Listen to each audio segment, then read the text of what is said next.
for our no-bake Oreo cheesecake. This is probably one of my favorite desserts that I make. So you're gonna go ahead and put several of the Oreo cookies. I think it's about like, I don't know, 25, 26, 27. Uh, put a good number. You know, every time I do it a little different. So this is the party pack of Oreos.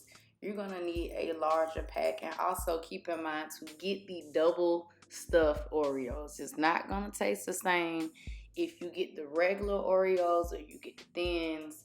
You have to get the double stuffed Oreos. But anyway, you're gonna put all of those Oreos into a Ziploc bag. If you have a food processor, please use it. I don't have one yet. I'm getting one. But since I don't have one, to make the crust, we're going to put our Oreos into a Ziploc bag, and we're going to get like a mallet, and we're going to just crunch everything up, guys. And use a really good, strong Ziploc bag, because if you don't, or you use one that has holes in it, I think this one had holes in it before I started, to be honest. But you're just going to take something. It can be a book. It can be a canned good. It can be whatever. Your hands, your cell phone, whatever you got. Take that, and you just want to beat these cookies down till it becomes some type of crumble. Now, when you do this with the food processor, it's going to be way faster. It's going to be way easier. Your crust is going to be looking even and professional, but because I don't have one, I'm going to use what I've been doing. This right here, I'm going to use a little meat mallet, and I'm just going to crunch up all of these Oreos until I can get them as fine as I want to. Oh yeah, there goes my little hole right there. Maybe I did make that hole. Either way, don't do what I did. Use a food processor if you have one. It'll make it much easier to make your crust. Okay, so after that, we're going to go ahead and add our butter, okay, our melted butter, to our crumbles. You're just going to stir it up really, really good. Make sure that butter spreads to all pieces in here, because this is what's going to make our crust. And the better you mix it, the more it's going to you'll be able to press it together, and it can congeal to make your crust. So just keep stirring that until you get to where you're trying to go. So as you can see, it's starting to get all, sticking together now. Sticking together, those big kind of crumbles. So that's how you know it's good. You're gonna go ahead and take your form, and you're gonna put the crust down in there, just like this. And make sure you get all of it, because I do like a thicker crust. I didn't do, maybe I should have this is a 9-inch pan. You can do an 8-inch. It all depends on you if you want a thicker cheesecake. I like a thinner cheesecake, so I did a 9-inch this time. But you're going to put everything in here, and then you're just going to mash it down. Now, I'm trying to be all cute and mash it down with the spoon, y'all. But I'm telling y'all, I got tired of doing this after a while from the get-go. So what I'm going to do, I'm going to go ahead and go back in and use my hands. And what I did was, to keep the crust from sticking to your hands, you want to rinse your hands in water. So they need to be damp. And then you're just going to go in and just keep pressing down your crust until, it starts to mold together as such. The more you press it, the more it congeals together. Try to make it an even looking layer. Again, if you had a food processor, it probably won't look as chunky as this, because you can kind of tell where some of the chunks are. But it's all good. It's still going to taste good. But you're just going to keep pressing and molding it together until, you get it evenly distributed in the pan, especially around those edges. You want to make sure you're pressing it down evenly. And the more you press it, you'll feel it kind of getting, as you can see, look like it's getting softer and softer. it'll start to mold. So this isn't a hard process at all.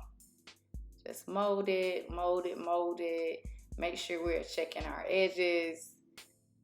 All right, until we're done. Now, after we finish molding this, we're gonna put it in the freezer for probably about, I don't know, 30 minutes, 15 to 30 minutes, something like that.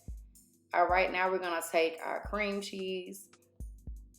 We're gonna add this in here. To make this an easier process, you can make your cream cheese room temperature. I know a lot of people do that. Depending on how busy I am, I might put it in there straight out the fridge. It hasn't seemed to make any type of difference because you're gonna mix everything up. It just might take you a little bit longer to mix everything.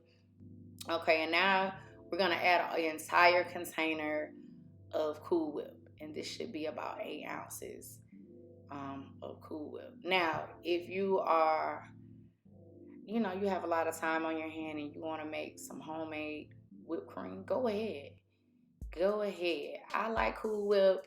I know a lot of people like, oh, that's not real whipped cream and da da da da da. Okay, but I don't have time to make Cool Whip, not today anyway.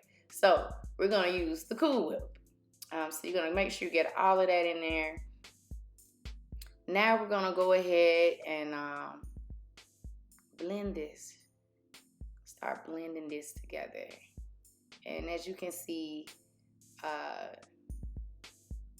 my cream cheese bars are not at room temperature, so it's gonna take a little bit of time and effort to mix the whipped cream with the cream cheese. But you just take your time, whip it. Hopefully you're listening to some music in the background, because that's what I always do.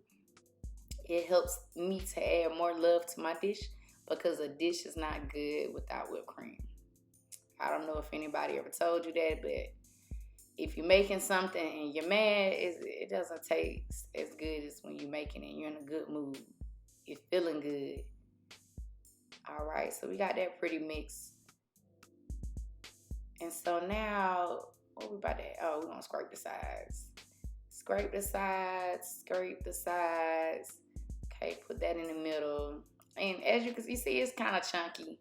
Because again, I didn't let it get room temperature. But y'all, don't do what I did. Let it get room temperature. Let it sit out a little while so that this process can be a little bit quicker for you.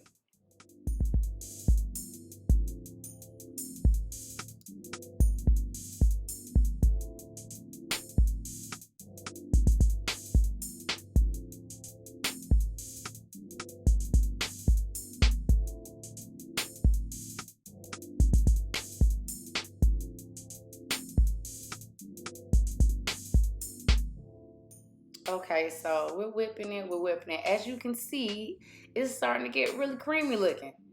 Okay, it's getting real creamy. It's looking real good. All right, we want to continue to whip it until we get all these little lumps out of here. All right, did I turn it up? I got it mid-grade. But no, don't worry about how I'm doing it. You continue to whip this until it gets, really whipped. It should look something like this. So at this point, all right, we can add in our powdered sugar. I don't have a particular brand that I use in powdered sugar. I use the store brand. I'm going to be honest. It tastes good to me. Use the store brand. I've never had an issue with the store brand. I know people say, oh, and this and that. But the store brand powdered sugar works well. Actually, I think I like the store brand better than, the name brand powdered sugars. But you want to go ahead, put that in, whip that in there, all right, evenly. If you feel like your powdered sugar is jumping out of the side on the sides or something, go ahead, take a spoon and run the spoon down the sides. Try to get all that goodie in there, because we definitely want this to mix evenly.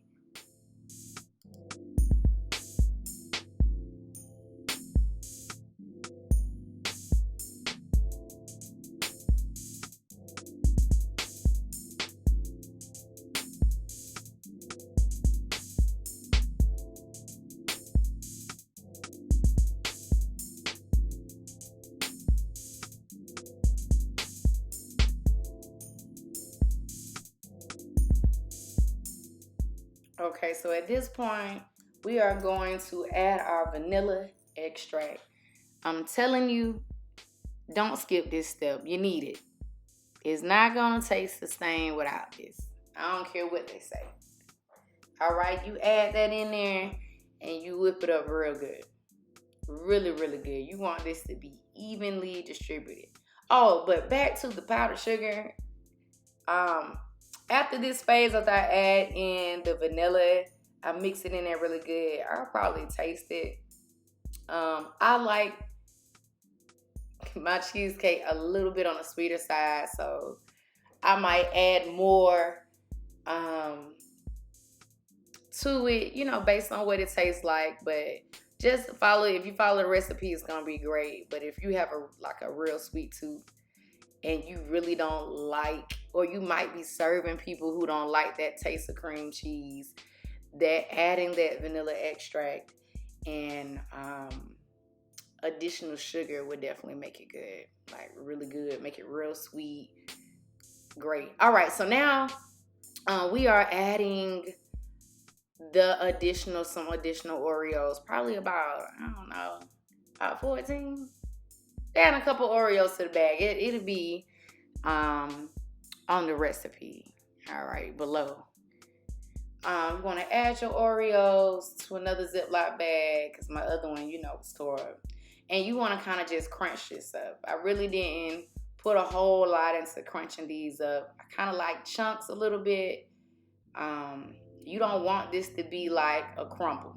You don't want it to be like how we were making the crust, but we just want to kind of break up everything, because we're going to go back and fold in these little chunks of Oreo into our cheesecake batter. So take your time, flip it over, because you definitely don't want like a whole cookie in the batter. It's a little harder to fold this into your batter.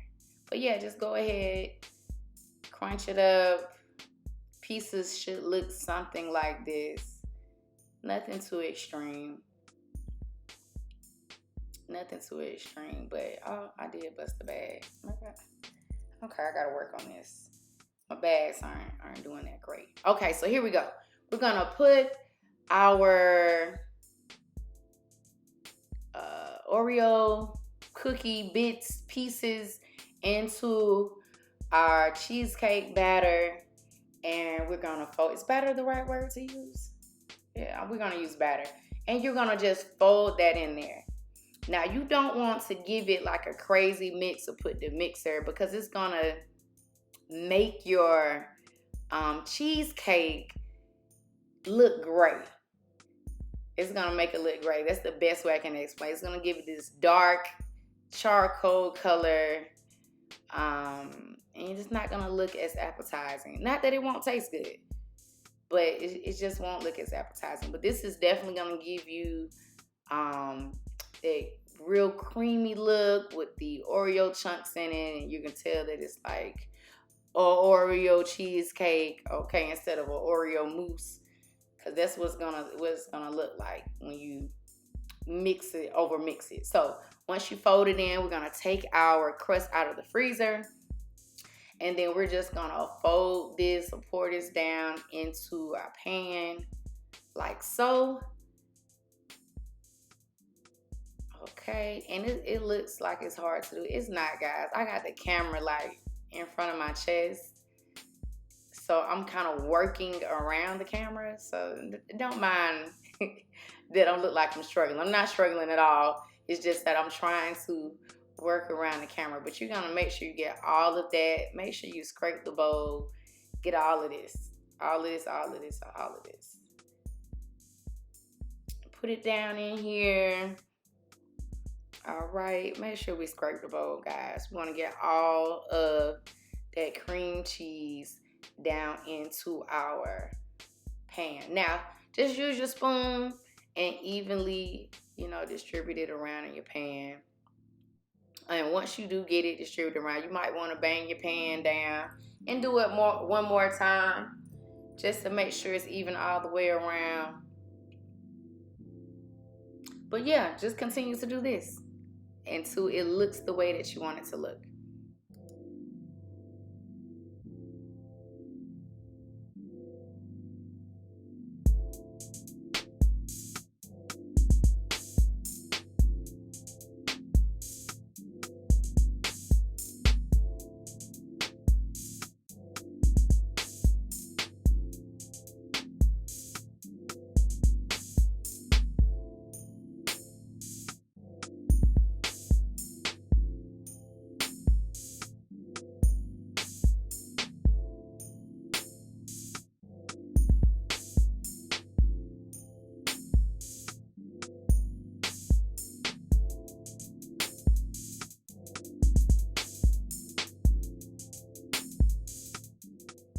Okay, so after you've banged it on the table a couple times, you smoothed it out, made sure all the edges and everything are covered, okay?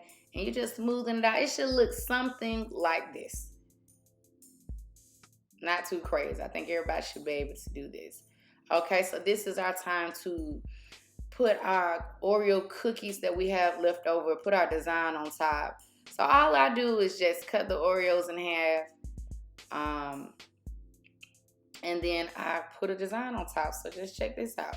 I think you'll enjoy this. I mean, I'm not an artist or anything, but I do my thing. Nothing too fancy. Make sure that when you're doing this, you're using a sharp knife.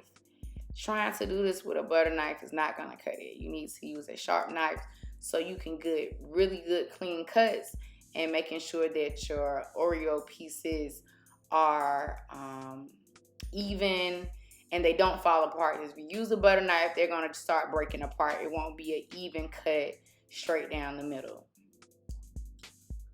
All right, so now I think this is about enough. Yeah, this is about enough. If you feel like your Oreos are breaking apart, you can put them together and just push it down in there, and it won't look like it's breaking apart. But just go ahead. I'm just adding this little circular design in here. Nothing too fancy, but something to make it cute. And you just continue to add it, to make whatever design you want. And then after this, all right, we're going to put it in the fridge.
Okay, so, don't call me an artist, but I think I did a good job with the design. I think it looks really good. Really, really good, actually. All right, so once we have our design in here, you're going to go ahead and add some foil to the top. I always do this. I don't know why. There's no rhyme or reason, but I do this. So you do it too. Add the foil to the top, and then you're going to put it in your fridge. I'm going to say put in there for at least like 4 to 6 hours before you enjoy it. And when you take it out, it should look something like this. Something like this. Now, if you feel like your pan is sticking when you take it out, you can run like a little butter knife around the edges. But it shouldn't stick at all. It should look really good like this. Hopefully you guys enjoyed this. Definitely come back for some more recipes. Or if you got anything that you want me to make, definitely drop it down in the comments.